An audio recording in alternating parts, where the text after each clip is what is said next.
Oke, balik lagi sama gua Mas Gali di konten Daily Stories kali ya. Daily Stories yang ke-47 kalau nggak salah. Udah banyak aja gitu ya. Kita ini mendekati konten ke 100 ya. Ya, kurang lebih begitu. Kalau nggak salah ini di konten ke 99 apa yang sekarang ini gua buat yang Daily Stories 47. Jadi pokoknya itu aja di awal. Jadi kita bahas yang terkait otomotif. Bang.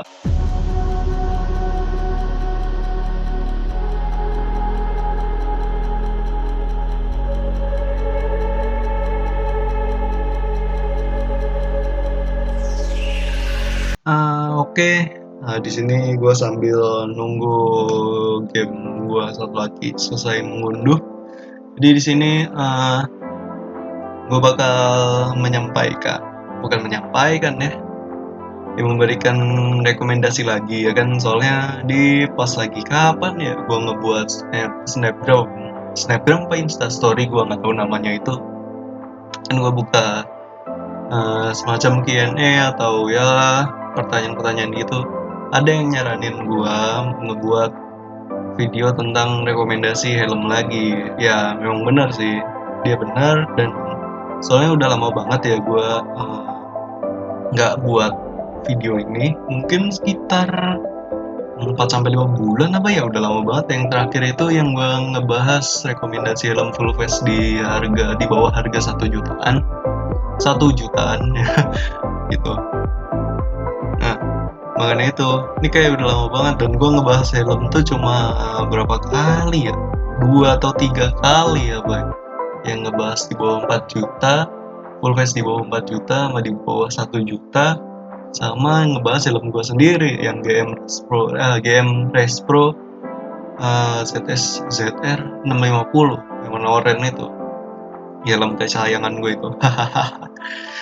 Nah sekarang tuh gue pengen ngebahas lagi yang rekomendasi helm. Tapi kan kemarin udah 4 juta udah, 1 juta udah di full face semua. Sekarang di full face lagi. Masih di full face cuma di bawah 2 jutaan. Ya karena 1, 2, nanti kita bakal naik ke 3 jutaan mungkin bulan depan ya. Yang di 2 juta dulu. Jadi gue bakal ngasih 3 doang. Nggak kayak yang sebelum-sebelumnya yang ngasih banyak banget pilihan. Yang di 4 juta tuh gue ngasih berapa contoh helm, dan di 1 juta tuh juga udah banyak banget. Gue di bawah 1 juta tuh banyak tuh ngasih contoh helm. Nah sekarang gue ngasih 3 aja yang menurut gue terbaik, atau top 3 helm di bawah 2 jutaan menurut gue gitu. Nah di peringkat ketiga yaitu gue naruh Zeus ya. Dari Zeus itu ada Zeus ZS 1600. Gue kurang tahu helm ini gimana detailnya, tapi ya dari full face ini desainnya itu cukup menarik gitu, dengan dia punya dia punya motif karbon. Sudah pasti desainnya udah kayak race banget. Karbon tuh bawaannya enteng, dan punya ventilasi yang cukup banyak. Itu yang di depan, bukan banyak ya, di depan tuh ventilasinya input udaranya itu cukup besar, karena ada di atas bagian depan itu ukurannya lebar, kurang lebih itu ada 2 input udara, ya gitulah, input ventilasi.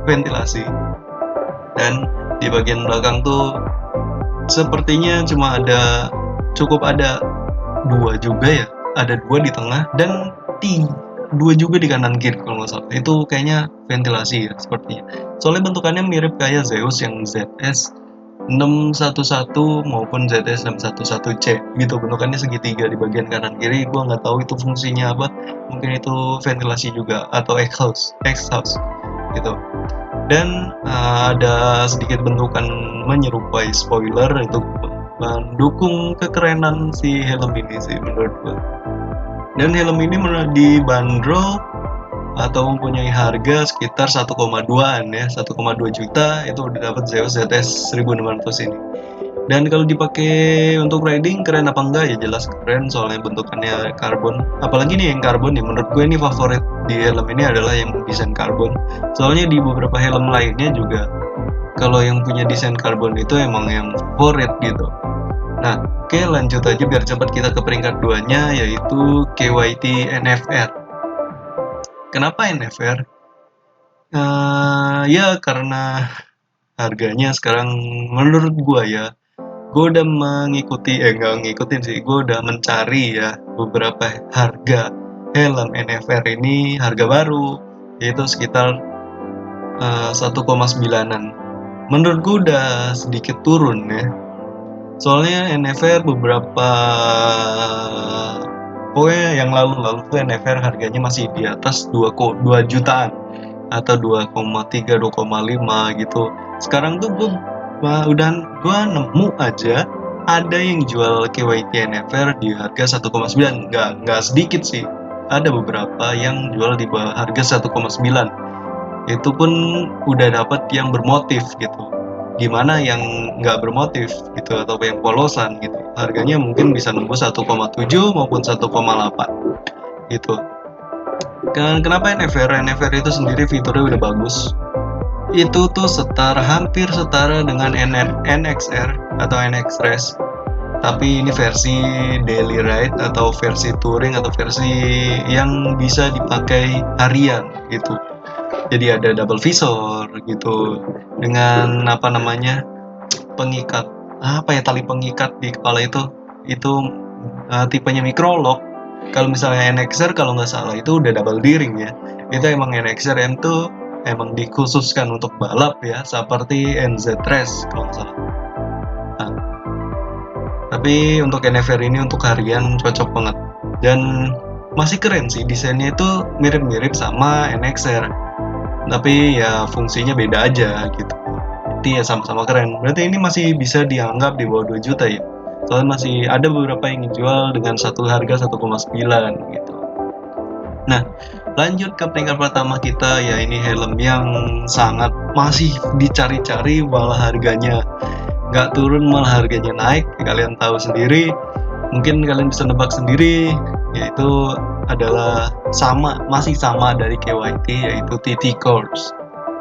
Nah, ini helm gue juga sempet keracunan sih, sempet tertarik juga sama helm ini.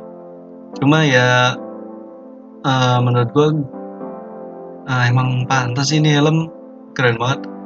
Soalnya desainnya itu mendekati sama NFR sama NX Race gitu. Gue nggak bohong sih, ini menurut pandangan gue emang desainnya itu mendekati banget, hampir mirip malah mirip banget, hampir ya mirip lah ya kurang lebih. Cuma ada beberapa buritan-buritan atau desain-desain kecil yang menambah TT Corps ini makin keren gitu.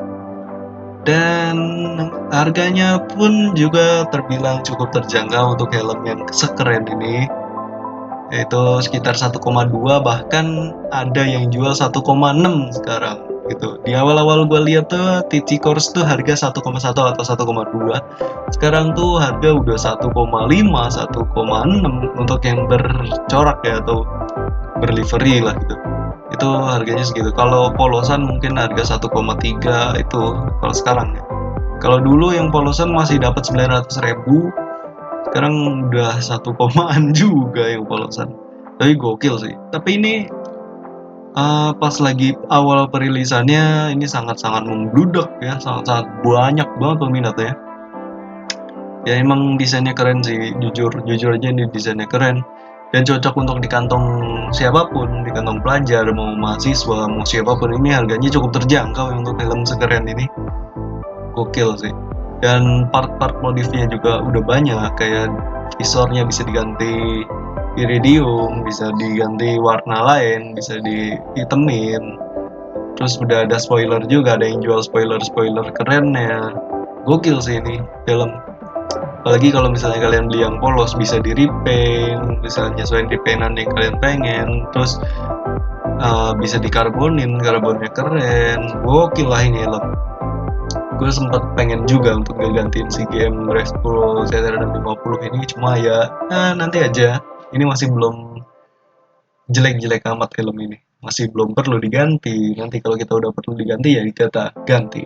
Oke, mungkin itu aja ya. Sekian video dari gue yang ngebahas rekomendasi helm di bawah 3 jutaan, di bawah 2 jutaan ini. Mudah-mudahan bermanfaat bagi kalian yang pengen membeli helm di bawah 2 jutaan. Ya, oke itu aja kali ya. See you in the next video, Mas Gali pamit. Goodbye.